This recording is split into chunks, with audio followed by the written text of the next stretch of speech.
모두가 기다린 새 시즌, 드디어 오늘 2019 LCK 스프링 스플릿 개막전이 펼쳐집니다. 정말 많은 것들이 변화된 가운데 더 흥미진진해질 2019 LCK. 벌써부터 그 열기가 뜨거운데요. 과연 어떤 스토리가 펼쳐질까요? 기대해 주셔도 좋습니다. 2019 스프링, 새로운 전설이 탄생할 이곳. 지금까지의 역사가 살아 숨쉬는 이곳. 최고의 커리어를 자랑하는 울프. 저도 있네요. 굉장히 영광스럽습니다. 감사합니다. 왕호야, 이번 시즌도 잘 부탁해. This is Shy. 그리고 전설의 탑솔로 스매. 서포계의 유일신 매맨. 네, 안녕하세요. 지금 새로운 SK가 시작되는 이곳, 저도 함께하게 되어 정말 영광입니다. 파이팅! 네, 그렇습니다. 많은 활약을 펼쳤던 선수들이 지금 이 자리에 엄청나게 많이 있는데요. 역시 페이커도 빼놓을 수 없겠죠. 이번 스프링, 과연 누가 또 하나의 전설을 만들어낼까요?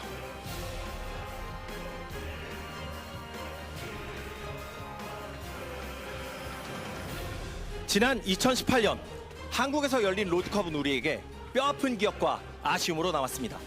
하지만 올해는 다릅니다. SK에 참가하는 모든 팀들이 왕자를 되찾기 위한 만반의 준비를 마쳤습니다. 그들의 화려한 컴백, 과연 어떤 모습일까요?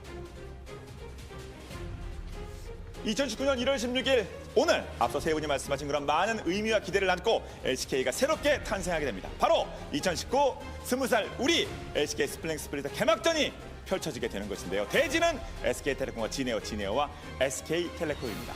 이 두 팀의 이번 시즌 운명 아무도 모릅니다. 왜냐? 본 적이 없으니까. 그 외 SK 참여하는 팀들의 이번 시즌 결과는 아무도 모릅니다. 왜냐? 역시 못 봤으니까. 자, 말 그대로 대혼돈의 시대, 대격변이 시작되는 것이죠. 이번 개막전 단 2분 만에 모든 티켓이 매진될 정도로 많은 관심 속에서 진행되고 있습니다. 자, 이곳 지금은 LCK 현장이지만 미래에는 LCK의 성지가 될 이곳 LCK 아레나에서 스프링 스플릿 대망의 개막전을 지금부터 시작하겠습니다.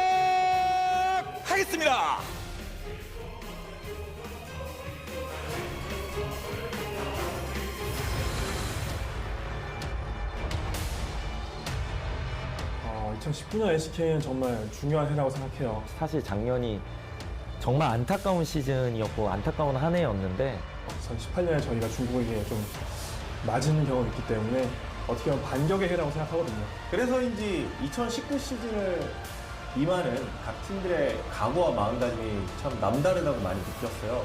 이번 그 LCK 그 10개 팀의 구도가 정말 대격변이 일어났기 때문에 이번에는 제가 그동안 중계하면서 처음으로 진짜 완전 혼돈, 아무것도 모르겠다, 예상이 무의미하다. 역대급 LCK가 또 2019 시즌에 펼쳐지지 않을까 싶습니다. 이번에 승격한 두 개의 팀 같은 경우도 LCK에 어떤 좀 신선한 바람을 불러일으킬 수 있을지. 담원팀도 그렇고 그 신예들이 너무 잘해가지고 진짜 예측이 안 돼요. 오래전부터 LCK에 꼭 뛰고 싶다는 마음을 가지고 있기 때문에 첫 LCK 무대라서 진짜로 이제 때가 왔구나? 잘하고 싶다. 네, 기대돼요. 빨리 하고 싶어요. 개인적으로 그리핀을 주목하고 있어요. 최근에 캐스파컵에서 또 우승을 차지했었던 그리핀의 강세가 역시나 예측이 되고요. 아무래도 캐스파컵에서 그리핀이 보여준 그 모습이 아직은 잊혀지지 않고 있어서 돌풍의 주역이 되지 않을까 그렇게 생각을 하고요. 저번 시즌보다 확실히 더 나은 모습으로 찾아뵙도록 하겠습니다. 아마 SK가 제일 재밌지 않을까요? 팀에서 잘하는 선수분들이었잖아요. 그 거물들의 선수들이 어떤 시너지를 낼지도 굉장히 많이 기대하고 있습니다. 한두 장의 것들이 전부 다 기대가 돼서 드림팀이라 불리는 기대만큼 열심히 좋은 경기로 보여드리겠습니다. 화이팅! 2019 시즌은 정말 잘할 수 있는 자신감으로 시작하는 것 같고 당연히 우승을 목표로 잡고 달리도록 하겠습니다. 저희는 정말 간절한 상태이기 때문에 밤낮을 가리지 않고 게임 열심히 해서 또 워낙 작년에 안 좋았기 때문에 오랜만에 1등 하고 있습니다. 당연히 우승을 목표입니다. 네, 올해 이제 2019년 롤파크에서 새롭게 시작되는 LCK 많이 관심 가져주시길 바라면서 최선의 노력을 다할 테니까 많은 사랑 부탁드립니다. LCK 화이팅! 화이팅!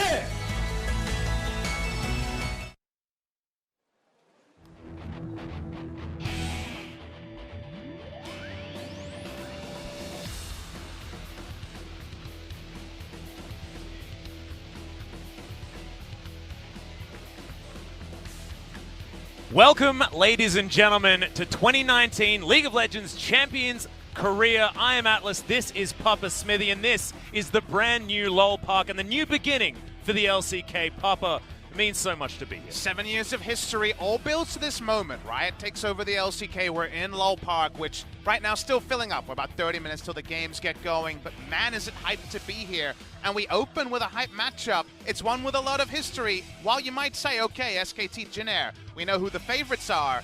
A year ago, this match went 94 minutes, and who's to say that craziness won't strike twice? And also, you know, things could change up as far as the rosters are concerned as well, because Jin Air now have 10 different players. We have no idea who could be starting in any position at all. So very exciting to see. And also, we've got a brand new patch. Casper Cup's been and gone, and now we're on 9.1. Things have slightly changed, maybe rearranged. I think that Griffin's probably still going to be happy because Sejuani got buffed and they were already playing her before that even happened. But they're not going to be playing today. We're going to have some new discoveries on the Rift. The word Griffin will be said a lot this season. They do come in as the big favorites, but there's so many other teams. To me, there's at least 7 teams you can make a case for winning LCK Spring. The bottom 3, I think Hanwha Life, Jin Air, they're a little bit off the pace. Sandbox Gaming, they're still getting their roster together. But the other 7 teams, even Damwon Gaming, we saw make it to basically top 3 back at the Casper Cup. We kind of get that who was the second best team at Casper Cup answer in our second match of the day. Gen G versus Damwon Gaming, probably to me, the other 2 impressive teams after Griffin, and with KT a little bit, it's kind of still in the formulative stages, but we're looking around LOL Park. We're understanding all the fans, they're finding their spots here. Yeah, still rolling in. Yeah, I wrote in the translation of what's on the seats. You can see some Korean text there, and thankfully our translator Ji-sun was able to give us the text there, which is first snow, first love, first encounter. The first is always exciting. While there's been matches in LOL Park in the early stages of Worlds 2018, it's the first LCK match day, and this stadium is basically a tribute to all things LCK. Yeah, and we're saying that the fans are still rolling in, and that is because those seats sold out in under 2 minutes, ladies and gentlemen. So already things starting off very well for LOL Park, and we'll see whether everyone can find their seats by the time this one starts, because they will not want to miss it. An SKT match is always so incredibly important to these fans. Well, we hope you have your seats on stream. Could be a long day of fun League of Legends action. I'm sure we got some little intro things to show. We don't even know 100% the run of show. We knew OGM, we knew Spo. Everything's evolving here at LOL Park. Exactly right. I'm excited to join the ride with everyone as well, Papa Smithy, especially you, my trusty right-hand man, who is actually my left-hand man today. We're switching things up. It's true. We're doing the Spo thing here at LOL Park to start it off with the seat position. It's the Riot thing now, Atlas. We're learning. It's all new here. As the fans are finding their spots, even finding a spot. Finding a chair is going to be a new experience. The SKT signs, they're not new. The SKT Dream Team makes its LCK debut. Pro debut already made at Casper Cup. Started strong, then did peter out a bit against Damwon Gaming. Definitely was a surprise to many people. We didn't see SKT Griffin in that second match in the semifinals of the Casper Cup, but that doesn't mean that the SK Telecom T1 fans have gone anywhere. This, of course, one of the most famous orgs in Korean esports. They retain their spot, and they will be one of the big favorites for LCK Spring 2019. And that 1-2 loss wasn't exactly a steamroll by Damwon Gaming also. So wanting to see them bounce back, a lot of it, to me, looked a lot like communication issues, maybe not quite gelling with the team just yet. Remember, this roster was only just announced a few weeks before the Casper Cup even started. These players were not used to playing with each other, and there are big emotions on that team, and certainly big voices as well that they needed to work out. So you can understand there'd be some teething problems. Oh, the voices, the communication. Who's the big talker is the question that I'm sure SKT is still working out. Let's throw on some information here, guys. When it comes to schedule, we're changing days a bit. You'll notice we are starting on a Wednesday. Wednesday through Saturday will be our cadence, at least for the first round robin. So Wednesday, Thursday, Friday, Saturday, Sunday, there will be an English broadcast every day, just like there has been in the past. Still round robin, double round robin, I should say, best of 3, so that doesn't change. The rosters you can see on the screen. Here's some name changes if you didn't watch Casper Cup. Team Battle Comics, the Bitcoin memes, sadly they're gone, but Sandbox Gaming is now the new name over there. Yep, and that's the only one that you really need to watch out for as far as name changes. As far as new teams making their way in, of course, Sandbox Gaming and Damwon both making their way forward, so excited to see what their debut in the LCK is going to be like. So we're going to have a look at exactly how we're going to be doling out MVP points. is going to be the same as you'd be expecting last time, and some gigantic numbers for you Western viewers at home. Just take away 3 of those zeros, and then you will get to the number in approximately USD. And of course, we should do some other kind of table setting for especially our English fans at home. There is 3 English streams out there, whether you're watching on Twitch, YouTube is happening live right now. If there was some miscommunication about what that was happening, we are live on YouTube. There's a Facebook stream as well. So 3 main portals to watch LCK. That will stay the same all year. So good to have you guys joining us all around the world. It's so nice that people are coming back. Speaking of comebacks, let's look at the rosters here. As there's a lot of shuffles, there needed to be Atlas. There is no Summoners Cup being held by a Korean team for the first time in so many years. Season 2 was a long time ago. Here we are in Season 9. KT Rolster, they are the reigning champions. Big changes you will notice.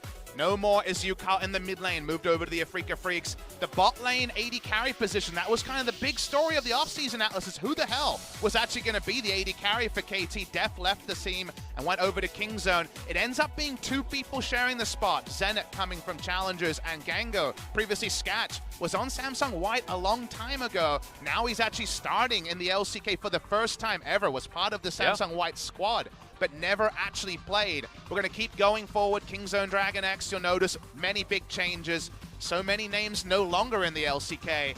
It's not just not on Kingzone. Bray, of course, is going through a leave of absence. Gorillas over at the Misfits. The Kingzone lineup, apart from top and jungle, it's all different. Yeah, and of course you can see Peanut, he moved over to Gen G. It's only 1 slide over, but still, it is a big move, and we saw Gen G really benefiting from that change as well. I mean, you were talking about massive changes for Kingzone. It wasn't massive changes for Gen G. However, it seemed like the changes that they needed. FLICKR Freaks on your screen right here alongside Hanwha Life Esports, who probably don't really want to talk about all that much because they had a very poor showing in the Kesper Cup against KEG. But Yukal, the addition to the FLICKR Freaks, saying he has a lot of confidence. They went 0-2 Kesper Cup. It wasn't a great time for them either. And yeah, I really do rate the roster changes that have been made here. Yukal has gone on record and said, I want to grind. This team is known for playing so many internal scrims. They have a 10-man roster, but not all the players are actually old enough to play in the LCK, so only 7 players active at the moment. But FLICKR Freaks, you tried to check their solo queue. No prep for you, Papa Smithy. We're not showing anything. They only play those internal matchups. No Fate is the drafting coach for the FLICKR Freaks. Cool to have him back from the Rocks Tigers and EDG. SK Telecom T1 versus Jin Air is our first matchup. You will notice we have so many adjustments in roster here. 6 new players named on SKT. And Jin Air even have more. Look at that. They have so many new players. 8 new players on the side of Jin Air Green Wings. The Dream Team versus Daiso is Jin Air is known for. Daiso, if you guys are wondering, Korea, it's the dollar store. It's all about the fact that Jin Air, they didn't have the money like SKT to get a Dream Team. What would they be the got American the value, equivalent? The dollar store. Okay. Not necessarily a thrift store, a dollar store. They got value though, Atlas. And they did. Just because you didn't pay full price doesn't mean you can't find a very impressive roster. I think Jin Air have done pretty well with the hand they were dealt. They didn't have Teddy. They didn't have Umti. They had to contend with the players that were left over. Speaking of players that are left over, Damwon Gaming, we haven't talked about them much, but newly promoted team. They were top 3 in the Kesper Cup. They could also be a fun one to watch. And this is the team that upset SKT as well. That Dream Team was routed by Damwon Gaming, who had a brilliant performance in that semi-final to get themselves up to the top spots. Totoro coming back from the LEC. I guess he came back from EULCS. Never played in LEC. RIP.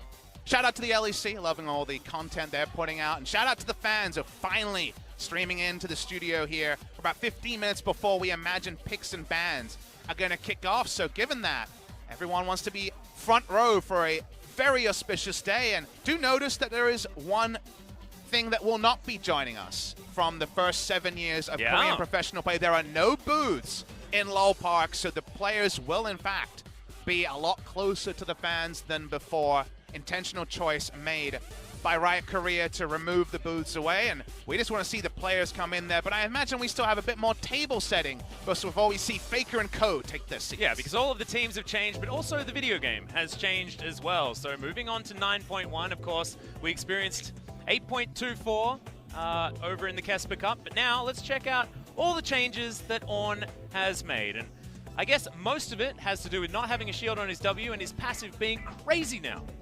It's kind of weird. If you actually look at the players in solo queue, there's a lot more Orange support play than Orange top, because removing the shield means that his W win button for trades, where he pressed W and did sick damage and got a shield, is gone. Yeah. The Unstoppable has great utility, but for lane trades, it's not as relevant most of the time.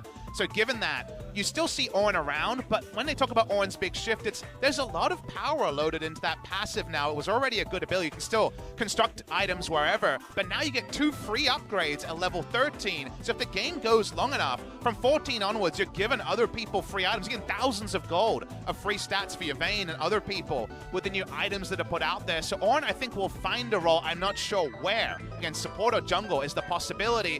Speaking of finding a role, Kalista we kind of said goodbye to for a long time in the meta. She's got some adjustments. Her base stats are up. Her selfish power without her Oathsworn are up. But the competitive scene special of let's rend every Drake, 50% now is only the effectiveness on that ability. That being said, if you can time it with a smite, it is still a fantastic secure ability. You just need to get more sticks into the target than you otherwise would. I actually don't mind the change at all, just because it felt like you guaranteed Barons and Dragons with Kalista on your team. Not going to be the case anymore. And Sejuani, we saw Tarzan showing us that the Boar Lady didn't actually need any special treatment, but now, yes, her ultimate has less range, but it does ridiculous base damage. We've already seen in the LPL and even CBLOL, like this champion is first pick first, but I could have told you that when I saw the PBE notes, because basically she lost some of her durability on passive, but that was already a 2-second steroid before that fell off. And while her passive is kind of worse at all moments, everything else about her is pretty damn pimp. This particular piggy is a piggy in the middle, and we're going to see plenty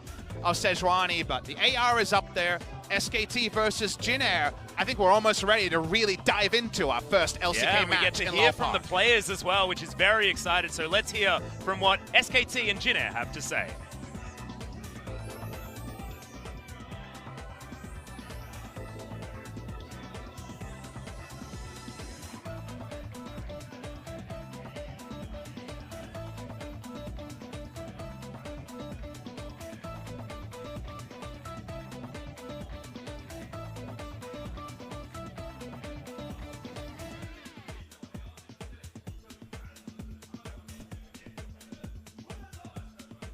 Come on, Costa John, show us the video. SKT를 개막전에서 만나게 됐는데 어느 정도 부담은 있어요. 약간 슈퍼팀? 아니 뭐 당연히 좋은 멤버들이 모였으니까 기대감이 있는 건 당연한 것 같은데 살짝 부담스럽네요, 살짝. 처음에요? 어우, 기분 좀 좋았어요. 마타 형 볼 때마다 대회 때 좀 적혈 만날 때마다 뭔가 되게 짜증났고 좀 싫었는데 그냥 팀으로 되니까 좀 행복했습니다. 최고죠. 이제 보조도 진짜 최고고 미드도 정글도 더할 나위 없이 좋습니다. 저만 잘하면 될 것 같습니다. 어떻게 보면 또 기회인 것 같아요. 저희가 잡거나 비비고 시작하면은 저희의 입지랑 그리고 팬분들이 저희를 봐주는 시선도 좀 좋게 바뀌지 않을까 싶어요.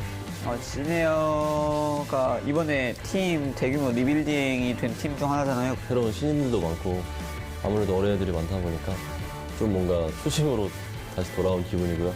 1년 동안 해외에 있다 보니까 확실히 LCK가 좀 더 빡빡하게 빡세게 하는구나라는 걸 다시 한번 새삼 느끼고 있어요.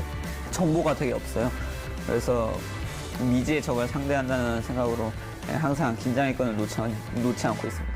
SKT의 핵심은 테디요? 테디 선수 워낙 캐리력 있는 선수여서. 네? 지는 거 싫어하고 욕심 많은 친구인 것 같아요. 원딜러답게. 저는 제 자신이 없어요. 새벽 한 7시까지 솔로 랭크를 했는데 7시에도 시끄럽더라고요. 남성 호르몬이 높구나 뭐 생각이 들더라고요. 어우, 정신 나가요. 조용한데? 제일 시끄러운 것 같아요. 지금까지 만난 선수 중에.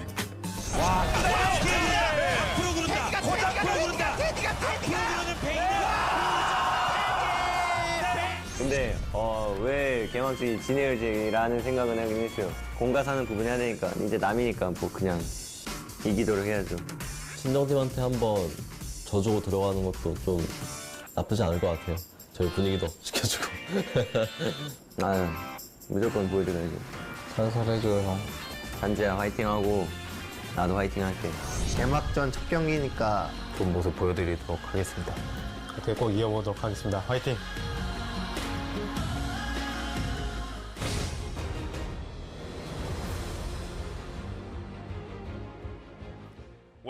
that certainly got spicy towards the end there. And Teddy versus his former team seems to be what we're talking about here as the players take off. They're in the dugout here, just behind the stage, going to walk on very shortly. This is the apex of the backstage area before you actually walk into Lowell Park. I'm sure they're just getting used to the fact that there are cameras in the backstage now. I'm sure we're going to see some pretty great, you know, grimaces and other sorts of threats in future match days. Reminds me of when we used to have the featured players in the OGN broadcast, and we got some fun little messages between each other. But it's the first day. This is all new to all of us. So thank you so much for joining us all around the world. First day of LCK Spring 2019. Let's get those players into Lowell Park. Yeah, you can see walking around now to the opposing sides. No booths anymore here in the Lowell Park. A very different experience for these players who played in multiple stadiums last year. And multiple teams when we're talking about SK Telecom T1. Fittingly, they are the first team to be introduced to the fans here at Lowell Park. You're seeing the starting lineup in front of you, so no substitute players are on stage right now. They're sticking with what worked at Kesper Cup. Khan, Klid, FLICKR, Teddy, and Mada is the starting roster, and the drafting coach will be Zephyr, who came over from the Afrika Freaks and famously was the drafting coach of the Korean national team. He was also very, very strong and had some great ideas, especially early on in 2018. So excited to see what he can do now with such massive weapons on the side of SKT. And now the Daiso squad that you talk about, Jin Air, it's time to welcome them here to the Lowell Park stage for 2019, making their debut in their brand new outfits. No longer do we have the schoolboy tie printed on these shirts. And we have to reiterate that there are no common players with Jin Air last year starting in game number 1 because Grace is not the starting mid laner. They have decided to also not start Nova, so they have 3 unique kind of debuts here when it comes to the bottom side of the map. Malrang coming back, of course, does have LCK experience, played on Ever 8 Winners, and Linderang was top laner of Hanwha Life Esports. But they're mixing things up, going with Chongo, Rout, and Kellen. In the starting roster, you have to assume this is the best roster that they put together when it came to Kesper Cup. But speaking of rosters, as we mentioned, Kesper Cup roster that we saw, there was no Haru in Kesper Cup.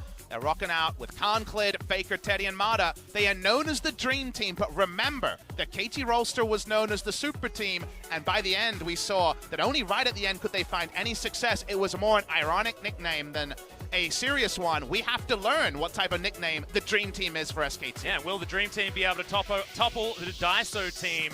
Because this squad has a lot of names that certainly were able to get things done. Remember Chongo in his first debut match in the Kesper Cup, he went 5-0-7 on that Swain. He had a great performance.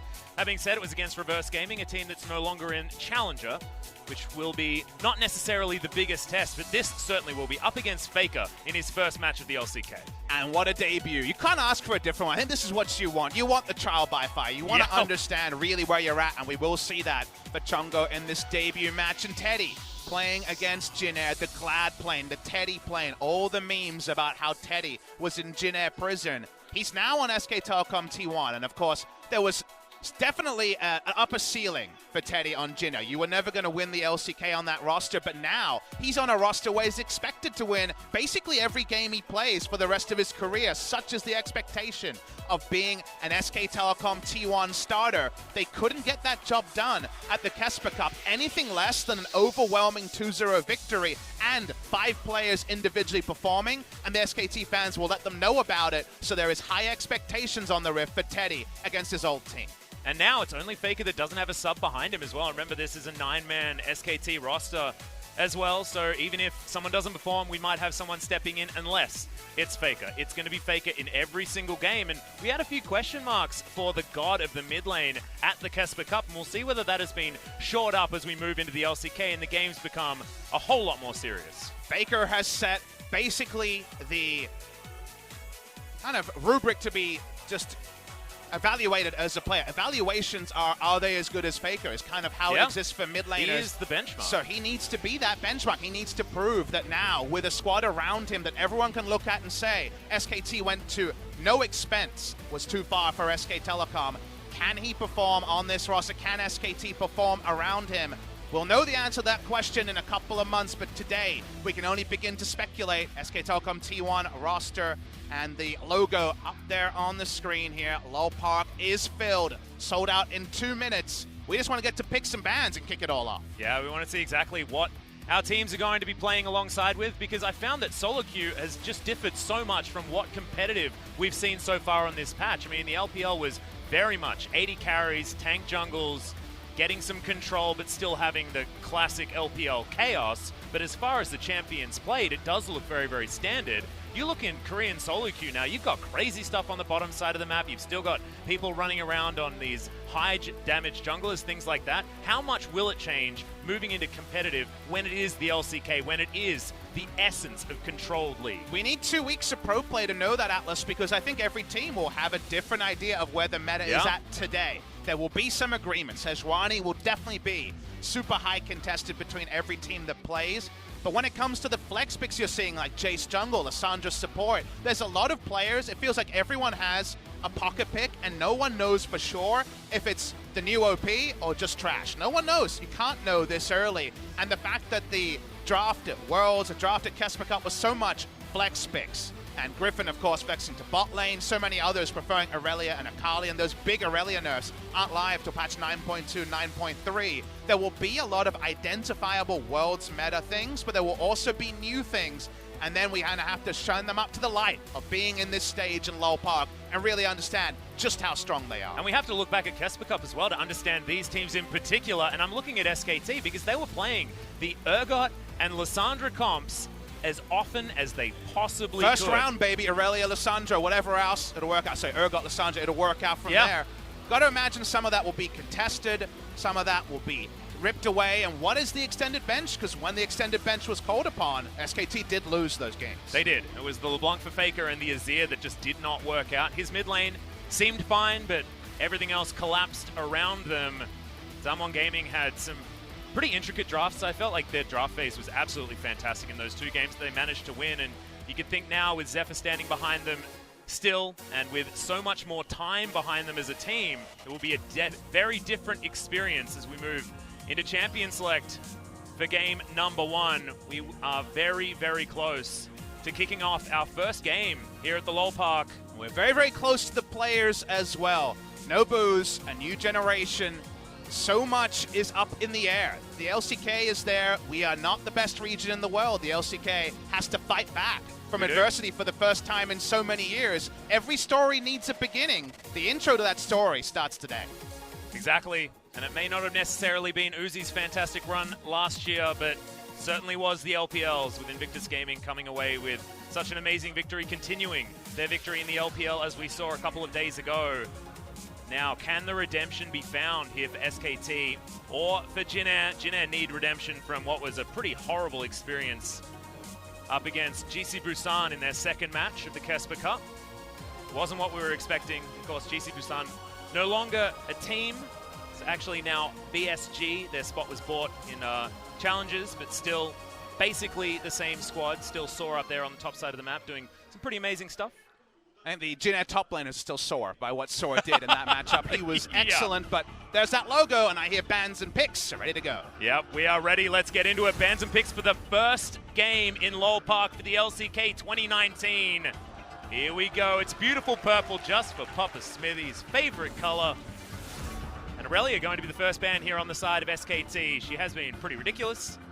Been seeing Teddy playing her as well, actually. On the bottom side of the map, Cassiopeia a no-brainer. Loving the red side. Polite round of applause from the fans. They're hyped to be here. SKT versus Jin Air, game number 1 on patch 9.1, as you can see in the top of your screen. So we are on the live patch. As far as I know, nothing is disabled. So Nico and the rest have had all their bugs cleaned up and should be re-enabled. SKT for now, not happy to deal with any of these flex assassins. We're back at Worlds, it seems, and Aurelia, Akali, the first 2 bans. And the Cassiopeia, we know that can be a bot lane superstar. We saw Viper play it in 2 wins against Gen.G in the Kesper Cup final. The Lucian banned as well. So far, Teddy is going to be shouldering some of the attention from his old squad. Yeah, so Lucian taken off the board. The Akali was aimed at Linderung. He had a great performance, actually, on that champion. It was against Reverse Gaming, so not necessarily a team that you should be too worried about. However, did look good. And Aatrox going to be the final ban as well. Most likely up against Linderung. And are we just going to see Sejuani first pick in this game? Because Sejuani seems very, very powerful based on both competitive agreement, talking to pro players, seeing in solo queue. I think for sure we will see a picked or banned in this first game, but Let's see if it is going to be as high as first pick status. Always trying to understand what's left open as Jin Air looking for their final ban on red side. It's going to be the Jace, interestingly. A big favorite of Khan, and we saw it in the bot lane from Viper in the Kesper Cup final. Yeah, exactly right. People have been playing it a lot in solo queue as well. The Urgot does still stand tall, was definitely high priority in the LPL as we saw on this patch, but extraordinarily high priority for Khan and for SKT in the Kesper Cup. And maybe SKT will go with what worked in the Kesper Cup and say, well, guess what? Both of the Aftershock abusing mid laners are available. Lissandra and Galio can get one of them. You can't necessarily get both. But with the Urgot already locked in, they can guarantee an Aftershock mid laner if they want to play that similar style. On the side of Jin Air here, Xayah Rakan. Now, Rakan is actually the most banned champion by Griffin in the Kesper Cup. A lot of respect shown to potential engage available there. Saw some slight nerfs being considered around the PBE and around the recent patches, but Rakan will be the first pick here from Jin Air and their new duo lane. Remember, guys, it is not Nova. It is not going to be Grace in the starting lineup here. It is Root and Kellen as this very young duo who are being allowed to debut together and preferred over Stitch and Nova. And Jin Air have decided to go with the Ultra Engage combo of the Rakan Galio. The Gargoyle delivery system is certainly set up here for Jin Air, and I'm actually surprised that Kellen didn't go for his Thresh. His Thresh was fantastic, roamed very, very early when we first saw him make his debut. He did partake in what was the worst dive of all time on that champion. However, still was able to do some pretty fantastic things to get them through at the later stages of that game. The Ezreal to be locked in here for Teddy, and they're going to pair it up with the Tahm Kench. Pretty standard what was a Gen G combo, now turned into what feels like an SKT combo. It's definitely the safety first duo on the blue side here for SKT. Jin Air, they're actually considering going for a much more risky lane here with the Rakan and Kai'Sa, the out-of-lane specialists rather than in-lane specialists. Not like Ezreal and Tahm have kill pressure, but they definitely will be in a stronger part in the 2v2 as our first round is finally locked in. Camille could be considered as a jungle here for Malrong just to have the Camille Galio engage, and could definitely be a low threat comp with just as much CC as possible for Kai'Sa to pop off. Well, Zoe's going to be banned away from FLICKR. It's been a long time since we've seen him play that champion. I think Lissandra probably would have been a bit of a no-brainer there, but they might be wanting to first round it and potentially give it over to Linderung, just add to more AoE in these team fights. FLICKR's usual fallback into something like Galio in the past has been something like the Azir that he played in the Kesper Cup. Can get away with a lot of farming lanes against Galio, in spite of the fact that on 9.1, his numbers haven't been changed. He's very, very strong on the burst. They listen to you, Papa Smithy, so they are going to ban it away. They don't want them to farm out, so the Azir will be banned, like we mentioned. Might just default to Lissandra for a bit of a farm lane.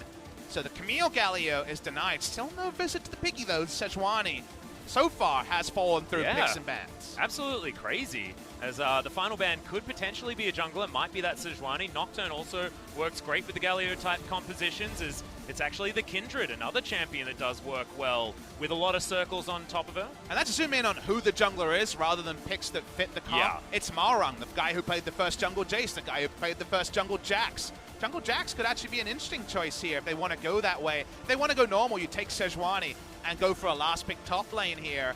But if you want to go Malrung, you last pick your jungle, and you know this guy plays just like Spirit, 130-odd champions in the jungle. So they're going to lock in the Scion. Iceborne Gauntlet Scion is what we saw from the Shy. It can beat Urgot in lane, but we saw more often than not, Khan was having his way with Urgots, with the Urgot versus Scion matchup back at Kesper Cup. Yeah, we'll see whether Linderung can just pilot his way out of that lane and possibly affect the rest of the map, as now Victor is being considered. Most likely for FLICKR, but of course remember that the Urgot can head towards the mid lane if we want to. And it is going to be locked in there, so could be that Khan's piloting that one. But that being said, you can get away with the Kleptomancy Victor in the mid lane against the Galio relatively easily. It's another one of those matchups, like you say, you can certainly abuse using your extra range. As now Mata, considering what he wants to do to round this one out, Lee Sin is still available, and something that Klid showed incredible mastery on in the LPL and also in the Kesper Cup. You are both a prophet and right on the money, Atlas, because Klid's Lee Sin to me is the cleanest in the world. He makes someone like Flawless look flawed on the Lee Sin. He is fantastic on that pick.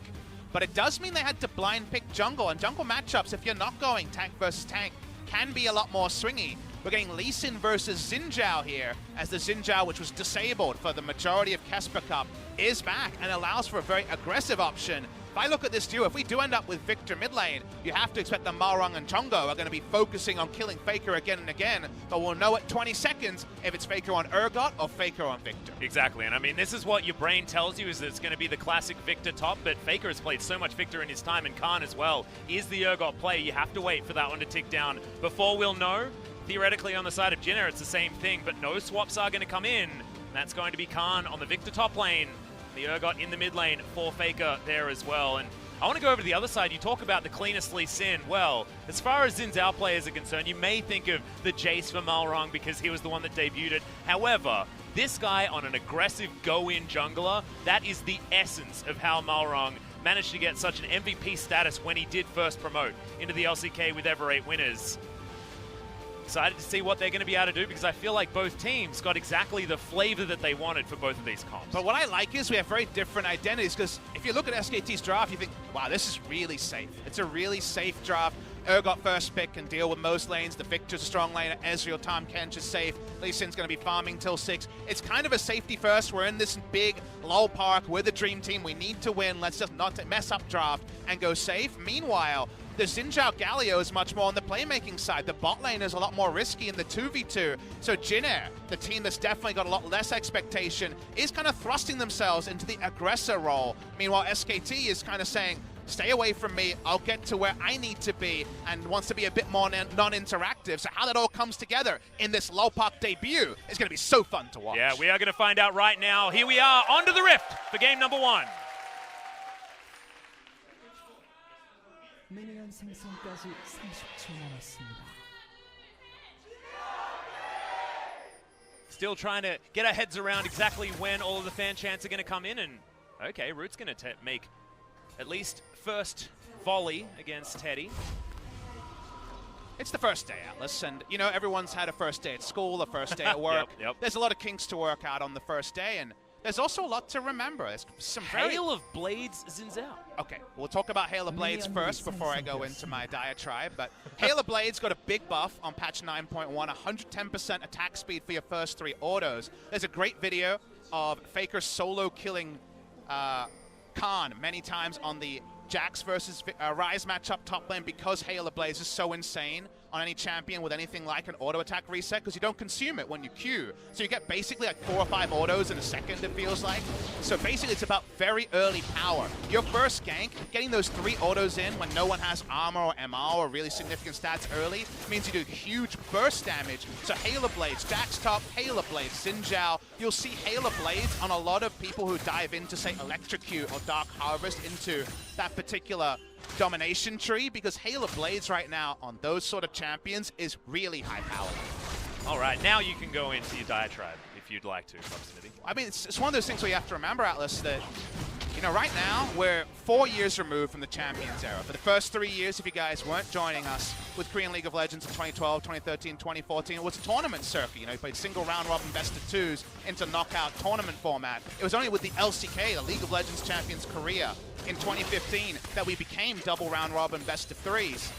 Of our starting 80 players in the LCK this year, only 10 of them played in Champions. So we actually only have 13% of our players who are those old names like FLICKR and Mada and Smeb.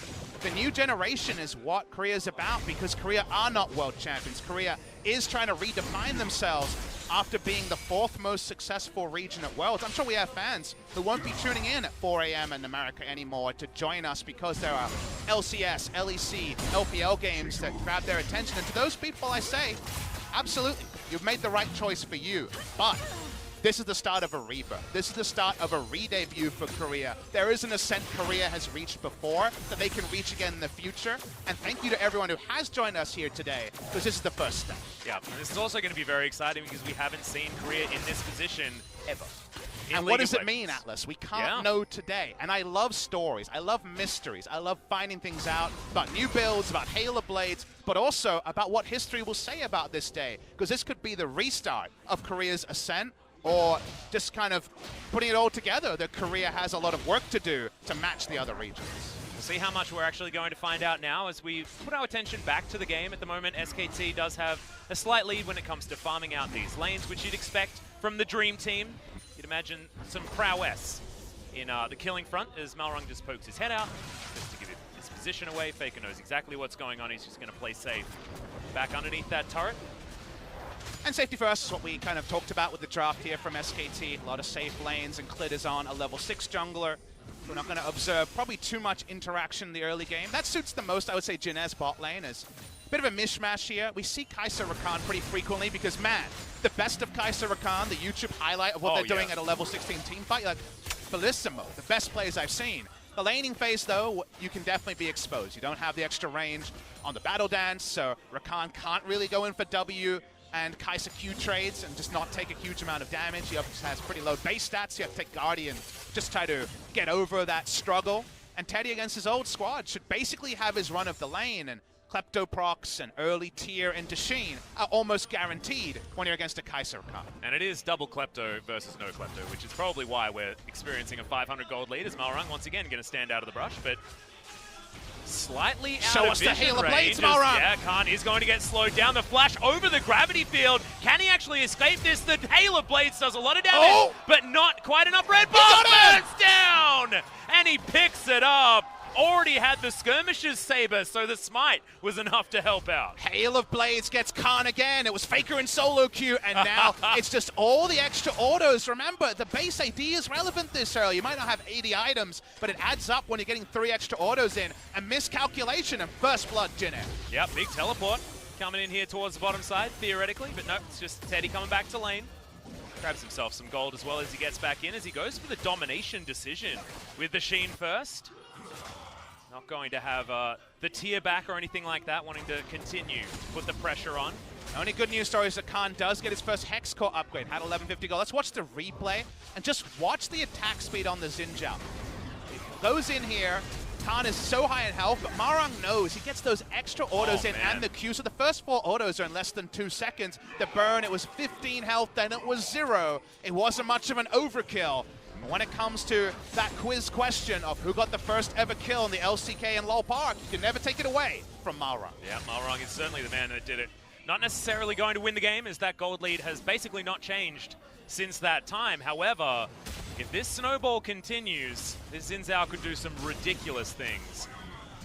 And I like it as well, Papa, because we haven't been able to talk about Xin Zhao in Korea since he was disabled in the Kesper Cup. You'd think he probably would have had a whole lot more play had he been enabled, but we weren't able to see him in the last patch. If you guys did not tune into Kesper Cup, that was a BBQ Oliver situation where BBQ was playing at the time through some LS genius, we'll say. The top lane Xin Zhao, on a turret dive, the Xin Zhao ult in an AoE did 70% of both an AD carry, I think a tank's health, at level 1. So that's not supposed to happen. It was approximately 700 or 800 damage. It was an insane amount of damage for a level 1 ability that doesn't scale with anything. So because of that, the champion was disabled. There is in the patch notes that Xin Zhao's ult doesn't do insane damage anymore. And we get Xin Zhao back, which Malrang seems very happy about. Yes, you can understand that as well. Malrang, of course, really enjoying the early aggression. Faker as well, looks like he's having a pretty good time here in this lane at the same time. 12 CS advantage. Shoving up, trying to grab that first 160 gold bucket, and should be able to do so. Oh no, not quite there. Man, that is a sliver away. Having a look at the turret plates for now, or turret checkpoints, I sometimes interchangeably call them. 1 taken in the mid lane, but otherwise no other turret checkpoints taken. A lot of things, and we'll try to he did end up getting talk about everything. It's in the mid lane, they're trying for this. Yeah, Justice Punch is going to come down, but Disdain beautifully cancels it out. Winds of War is down there from Chongno, but Faker not worried about that one at all, able to offer so much damage back, and got standing the test of the Galio pretty well here in the mid lane. And the Faker mid lane global Teemo situation going on there, the global taunt that Faker has always had, was clearly on full display. That was a Scion roam and a 2-man gank in the mid lane, so a 3-man gank. Try to take down Faker. The summoner is enough, and we already talked about how Xin Zhao Galio are pretty deadly. We've already seen the overkill of the top lane, the turret dive, so smarter Faker to just be safety first. Bot side river was controlled by Jin Air, but it's now kind of gone, and right now the river control that you kind of plug and play for Jin Air has been removed at this point in the game. Well, Malrang, he's level 6, but so is Clid. He's been very quiet so far this game, now going to be going back to try and grab some items before he decides to kick his first player in the face. Khan, like you say, gets his first Hex Core upgrade. You can actually see him evolving the Death Ray instead of the Q this time, so it's going to be more of that AP variant that we've seen more and more of on the top side, no longer seeing as many of these the frozen fists on the victors. You still might see Iceborne Gauntlet, but the Q first evolve kind of went away when it was nerfed twice, and there was some buffs put into Death Ray. Remember, Scion also has a lot of non-interactive wave clear as well, so just being able to shove back with the Death Ray is pretty important to allow item timings to come in for the other lanes. So I think it'll be pretty standard to see the Death Ray as the first evolve. The Victor, I think, Khan is the big winner of the lane swap that happened, because Victor can farm out against Galio just fine, but Khan is going to have a much better laning phase than the Urgot, and you can't go Iceborne Gauntlet on Linderang and just trade into the Victor. You need to go Magic Resist. So Scion is hurt the most. SKT, we already mentioned how bot lane was going to be a wash for them. How about Infernal Drake to get an extra advantage around there? Yeah, uncontested. SKT will just take that one for free. 1,000 gold now, going to the lead there as well, almost passively. After First Blood going over to Jin Air. They just keep farming, keep getting these Kleptomancy procs, and keep putting the pressure on.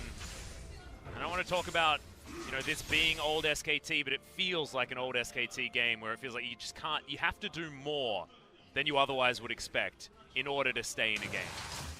They definitely have gone for a comp their fans will know and probably deride to some degree, because it's not the explosive stuff that we saw from them in their debut in the Casper Cup. But I hope, when it comes to their fans' hopes there, that this is just a team comp thing. If you're playing a passive comp, play it passive. If you're playing aggressive comp, play it aggressive. And also, when Clid sees an opening, you know he'll take it. And to me, Clid is the tempo setter here. He's the thermometer of this game, because Lee Sin, post level 6, does have access to the kick in so many different creative gank paths. He's actually going to take the blue buff. Not sure if that was intentional or just the fact that it released away from FLICKR, who really wanted his mid lane farm. Yeah, FLICKR actually just didn't care, wanted to get that first minion, so decides to forego. The blue buff is going to give Clid a little bit more energy regen and some CDR, which I guess Lee Sin doesn't like all that much, given the energy-based champion is now Jin Air, continuing to look for this mid lane gank. Remember, FLICKR has the Ghost, no longer with the Flash, but does have the ability to switch to that one if he wants to, and Malrang just going to look a little bit foolish as he wanders through the mid lane. The control ward there is actually undoing a lot of these rotations from Jin Air. They're predictable because the Scion has roamed first, but they're guaranteed when you actually have the control ward down. So the control ward being there, it's kind of a once more with feeling situation on that gank. FLICKR doesn't even have to blow the Ghost in order to get away from the gank. No harm, no foul. The farming continues for SKT. Yeah, similar situation there on the bottom side with that control ward, as well as the cheeky little ward above the red buff. So Jin Air with a lot of information as well, able to peer over this wall. Callan hasn't actually, I haven't seen him use his grand entrance at all, hasn't started any fights, but of course Jin Air, we know they've got so many tools to get action happening in this mid game as it does dawn on us.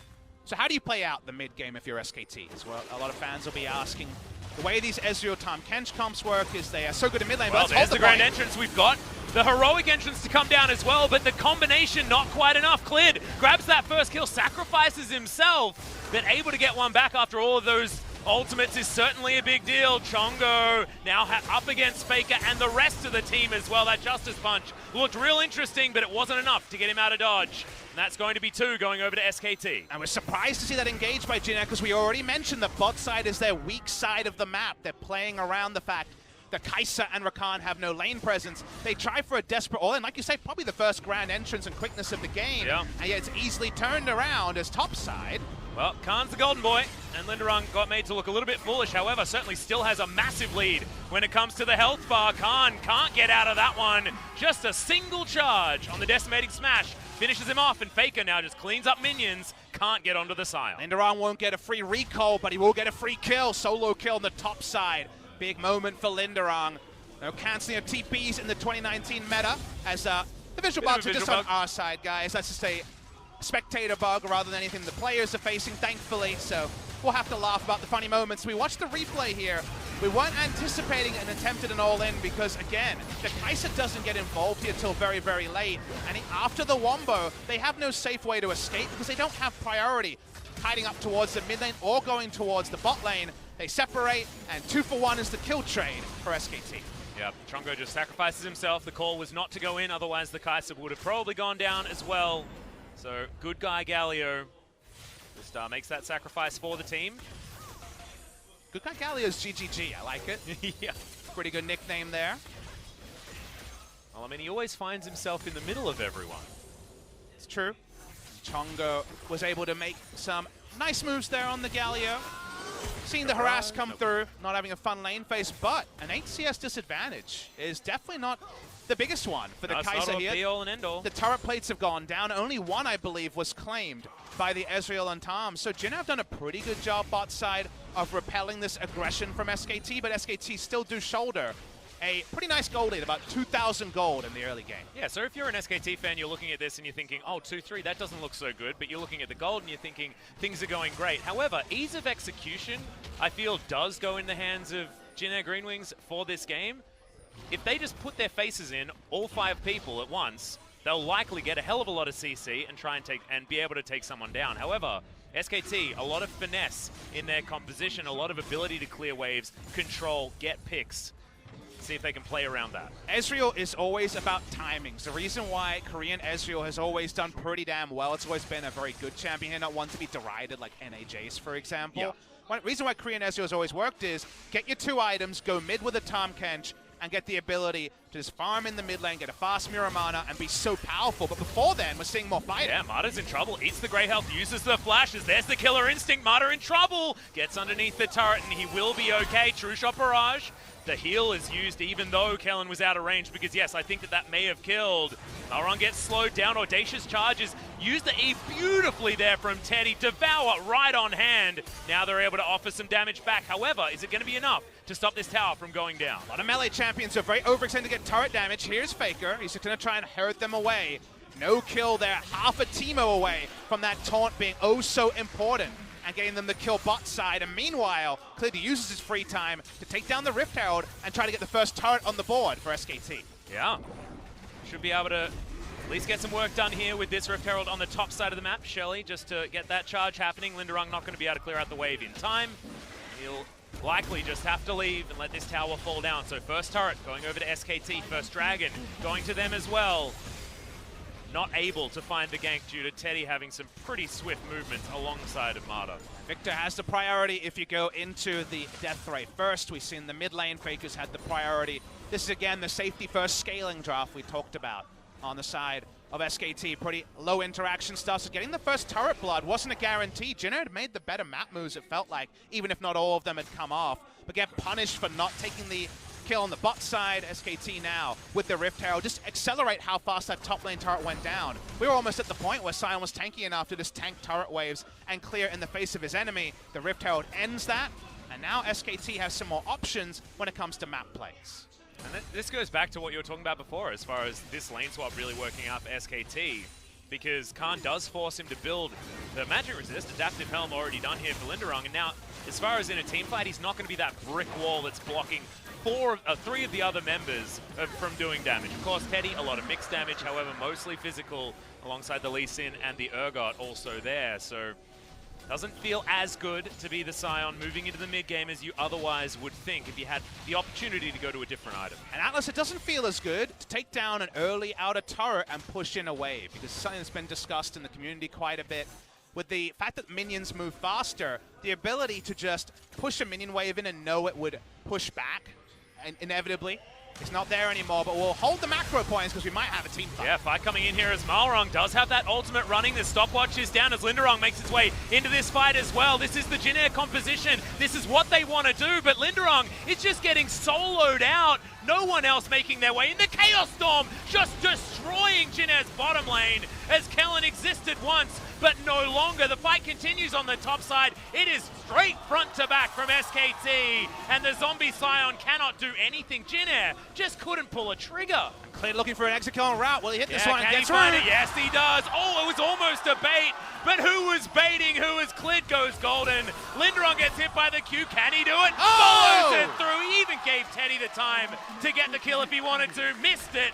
And then Clid able to follow up with a resonating strike. This is why you don't let him play the Lee Sin. There's no Lee Syndrome problems with Clid. It's a clinch syndrome, baby. Every time I see him, I want to see him lock in that Lee Sin. Really nice kick there to finish it all off. And the thing for Jin Air was they were all front row for the initiation you talked about, the initiation that they had set up for themselves. But unfortunately, based on that, the timings were off. They didn't fully commit at the same time. And that means that SKT is there to mop it up. Watch the replay here. So Malrang has to ult very, very early. He's able to ult through and stasis through the kick. But notice that there's no actual commitment from Kellen. He doesn't actually profit off the Scion in the backline, and then it's just meaty champions with low threat for SKT's very maneuverable damage threats just pick off one by one and kill. Yep, it felt like SKT just, all the check marks for how to win a team fight against this comp were met. You know, you don't get hit by the Wombo AoE, you make sure that these ultimates are now off time, and then you can clean things up with the fact that your composition does work out a little bit better in that regard. Cleared gets that. Triumph Prop hits the last Q. Even Teddy tanking that turret at the end, oh, it's just so beautiful to watch. You would have seen very clearly that he would not be in turret aggro range, so no chance of a trade kill. That's Clid Lee Sin. That's why everyone is just as happy to see Clid lock in Lee Sin as people in the past have been about FLICKR locking in LeBlanc or Khan locking in Jace. These are picks that are synonymous with players, and Clid is definitely the most underexplored of the new additions to the SKT Dream Team. But I have a feeling the SKT fans are going to enjoy their new jungler. Yep, absolutely. If you weren't watching the Kesper Cup, yeah, welcome to Clid. This is what you're supposed to expect from this guy, and oftentimes you say, oh, don't jinx it. With Clid, it just doesn't feel like you can. It's just Teddy so also feels like he can be the late game insurance that Bang often represented for SKT. It was FLICKR in the mid game and Bang just being there to have 6 items on an AD carry and do that AD carry thing that was the standby of so many Worlds victories. Teddy himself fast on the way to the standard Ezreal build. Double tier is back in the meta. And will be completed here pretty damn fast from Teddy, I imagine. I see him sometimes in solo queue with a 26-minute Seraphs, which lets you know that he can get that transformation very early. Yeah, exactly. And I like getting the last chapter here first before getting the extra tier, because there's no point until you've stacked your first one. Oh my god! No damage fall off in 2019. Nope. What did I say in Kesper Cup again and again? You were at home listening. A lot of you viewers and also you, Atlas. Yep. Ezreal's pretty bonkers right now in terms of power levels. Feels like a lot of his kit, especially the Q cooldown reduction timings, are based on his old ultimate. Taking away the damage fall off. Yes, it's still there on monsters. You can't push sideways, Wei Xiao as a single tier somewhere in Chinese solo queue. But when it comes to pro play, if anyone is stacking under a turret, you basically have old AP Gragas barrel, because you throw down the ult and then they can't defend anymore because their health bars are gone. Yeah, it's the classic ultimate that you just use for damage, but this one does it in an AoE and does about half a health bar as well. Doesn't matter whether you're a tank or not. It is absolutely terrifying. And Teddy, of course, makes it look even more brutal with how he plays out this Ezreal, especially in the laning phase. Notice just Arcane shifting forward with every opportunity. And this is the sort of team where... It's a 10,000 gold lead, by the way. If Jin Air's ahead, you look at this team that you can never Arcane shift in the wrong direction, which is ahead, right? Because you're like, oh, wow, Xin Zhao, Sion, Galio, Rakan, they're all catch champions. Hell, even a random W from... the Kai'Sa can do a catch job as well, but from 10,000 gold ahead, as you outline, Atlas, Teddy can do whatever he wants. SKT have full run over the map, and while it started pretty promisingly for Jin Air, now it feels like more the expected path of this game. It feels like we're one team fight away from SKT closing the door on the first game in Lolpark. Yep. Second Dragon to come in here. Remember, SKT did manage to get the first perfect game in the Kesper Cup. The debut of turret plating meant that getting perfect games became a little bit more difficult. They didn't get a Baron, but that was because they won at about 21 minutes. The dream game is what we called it, because I think it's still a perfect game if you don't get all the turret plates, if you still have all the turrets and the enemy has 0. Yeah. But getting all the turret plates may never happen again. It might be a mirage. Remember the Dancing Rift Herald we saw from Longzhu Gaming versus Fnatic at Worlds a couple of years ago. The sort of thing you just never see in pro play. Dream game might prove to be that. The Dream Team, however, feeling pretty good about their first game at Lolpark. Exactly. And remember, guys, this is the team that was able to get that Dream game, but then were pipped at the post by Damwon Gaming, who we'll be seeing in our next matchup as well. So make sure you stick around for that one to see what they can do up against Gen G, our runners-up, the Kesper Cup. To fall to Griffin also doesn't feel that bad. They went 8-0 in that tournament. Definitely expecting the second series to be a super competitive one. Weren't ever to be sure about this one, but this is the normalcy a lot of people would have predicted. Teddy walks up, doesn't seem to give too many mundos about turret shots. He's got the Iceborne Gauntlet, he's feeling fine. Linderung's hoping and living on a prayer. If you're this Jin Air comp, you got to fight sometime, and maybe that sometime is now. Yeah, but he also feels pretty irrelevant at this point. His root gets almost blown up in one combo. That was disgusting, as now Linderung has to flash out because he thought it was the go button, but no, they don't have an AD carry for this fight. Now they don't have a Scion. He is definitely dead. Teddy pops over the wall once again. And that is basically 2 picks for the price of 1, because that is a Kai'Sa having to go back, and they might be able to get some damage on this inhibitor turret. Sadly, has mistook the go button for the mute button, ended up going at the wrong time there, so just easily turned upon 1v5. No way to pull off ganks like that anymore. FLICKR tags up this turret, and they want the first inhibitor of the game at 24 minutes. Yep, already down to half health. Winds of War not actually able to land onto those caster minions in the backline there as well, so not able to clear out the minion wave, and SKT 5 members strong take down the first inhibitor of LCK 2019. 24 minutes into this game. So back away from here, SKT. Probably one more full reset, get the wards cemented around Baron, and then Baron closes the door on Jin Air Green Wings. Items starting to come together. No Saracen Brace transformation yet, but that's really all you need on the Ezreal to have everything locked and loaded. 2 items done on the Kai'Sa, but sadly it feels like the 2 items are a little bit too late. There isn't as strong a front line from SKT, but there's so much threat onto the Kai'Sa that finding time to unload a couple of barrages of your passive seems impossible. Yeah, and the thing is, like, Jin Air, had their composition been able to work the way they wanted to, they'd make the proactive play. They'd go forward, they'd land the heroic entrance on top of something like Linderung, stunning a whole bunch of people with his choo-choo train, and then everything will be brilliant. However, if you can't do that, Root has no opportunity to get any autos ever, because Teddy outranges him and kills him in 2 autos and a Mystic. He's just not much he can do. And Teddy himself, first 1,000 gold bounty wearer of LCK professional play. In the Kesper Cup, we had Ryan playing on the side of GC Busan. In the LCK, the one to remember will be Teddy. And how many times will we see Teddy with a 1,000 gold bounty? He'd be a betting man to say less than 50%. Yeah, you'd be a bit insane. SKT have already shown us that they're more than happy to play around their new special delivery from Jin Air of 2018. Abyssal Voyage, just for some map movement.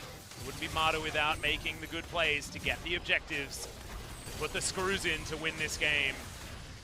It's what he was good at on KT. It was what he was good at on RNG. Continuing that prowess here. 2019 on SKT. Jin Air only have all-in options. Galio has some decent wave clear, but a lot of it short range. Here's the all-in! Here we are. That's a 4-man quickness to start this one off. Could this be the team fight they're looking for? Is already Marta has fallen down. SKT, they do not want to bar of it. A Spear Beyond Death just takes down Root. There's nothing that this Kai'Sa can do against this comp by the looks of things. And they're trying to get more. Chongo just goes the wrong way, gets picked off, and SKT, that looked like a fight they couldn't win, but still they're able to do it. Khan getting the Chaos Storm in there, pulled back onto the gravity field, and he'll go down to his zombie form, and I feel like the rest of the team may follow. Jin Air finally pull off the execution the coach would have been looking for from the draft, but it's 10,000 gold behind. All of the damage still available on SKT, and they will win the game here.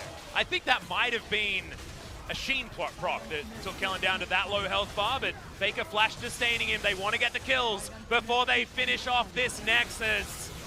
Half the health bar now. Root wants to try and get rid of it, but we've already gone picture-in-picture, and SKT take game 1 of LCK 2019. SKT understood their team comp and played safe. Yes, there was some deaths on the top side, but they were scaling until the point where they were ready to turn on. And from that point, they closed the door on Jin Air, ended up being a comfortable pre-30-minute victory. And in summation, SKT did what they needed to. It wasn't maybe as explosive in the early game, but their fans will give them a pass this one time. Yeah, that's exactly right. And of course, you just wouldn't expect anything else from this composition. If it was a close game, you know that SKT fans would be disappointed. So this is about the result that you could expect and be happy with for SKT, because it was so clean. It was so controlled, and it was by the book. They looked at the composition, they did what they had to do in order to pick it apart, and it looked beautiful while they did it. Shout out to Cleared with his glorious plays on the Lee Sin, and Teddy for doing absolutely busted damage. Shout out to Linderung for the solo kill on Khan. Still going to be some issues integrating Khan. Saw them at the Kesper Cup.